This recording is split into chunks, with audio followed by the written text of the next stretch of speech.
鄭板橋，名薛，字克柔，號板橋，清代畫家、書法家、文學家。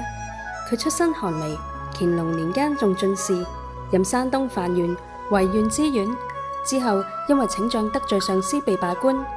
鄭板橋去官之後居揚州，以書畫為生，擅長畫蘭、竹、松、菊、石等，又以蘭竹著稱，為揚州八怪之一。佢嘅畫取法石圖，又吸取徐渭等人嘅創作思想。佢嘅書法喺行隸之間，慣以畫法作書，結體中橫錯落，人稱亂石鋪街，自稱6分半書。佢嘅主要著作有《鄭板橋集》等。鄭板橋早居蘇州，之後遷居興化。佢生於1693年嘅農曆10月，當時嘅時令為小雪。